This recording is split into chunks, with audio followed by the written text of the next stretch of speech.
In the past, I have reviewed my fair share of knockoffs and imitations. Usually the look of the film or the plot of the movie is what people try and imitate. But in today's case, it's not so much the movie that captivated the audiences in China, but its star. A few years ago, I reviewed The Gods Must Be Crazy, as well as its sequel.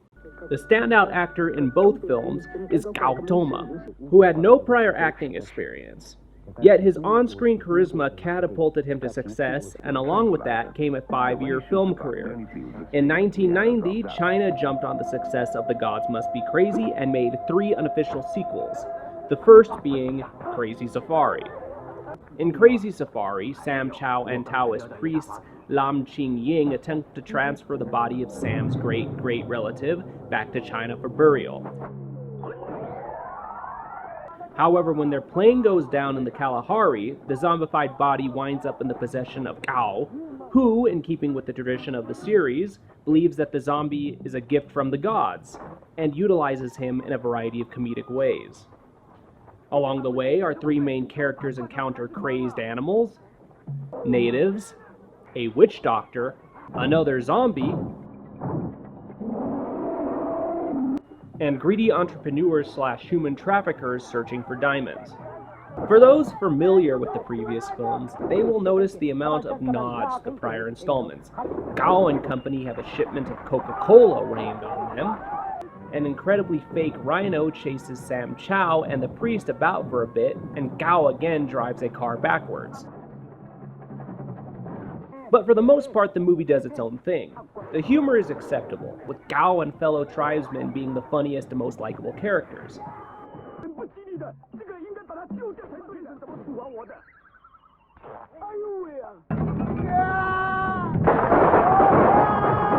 Chow and Ying, for the most part, spend their time arguing, but they do get some funny moments as well. Do you understand me? The sun is very high. You're talking too much. Your tongue will lose again. 你講乜嘢啊，大師？點解我唔明嘅？我都唔明啊，中國人講乜鬼嘢番話。 Most of the humor is slapstick-based, but leads to some imaginative gags that would never cross your mind.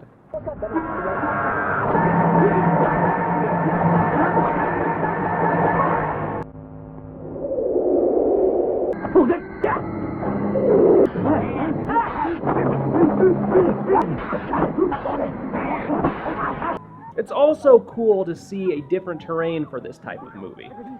In this case, it's the Kalahari, and even a small bit at the beginning of the film in which a Halloween celebration is taking place. A concept not known in China, but similar to their Ghost Festival as the film states. The film is not flawless, of course. Our primary antagonists are barely in it, and you forget about them until they pop up again. Plus, tonally, the film can change on a dime and back again. This only really happens once, but it's a big one, where a child is threatened with death, and then a minute later, it's back to shenanigans. Also, some of the dialogue can be a bit racist at times. 點啊，肚佬？服未啊？ So, as the film stands, it's an okay endeavor. It's always good to see Gao, and the film is good for a nice, relaxing afternoon. So if you like silly kung fu and love The Gods Must Be Crazy, give this a watch. Plus, it's done something that I never, ever expected to see in my entire life.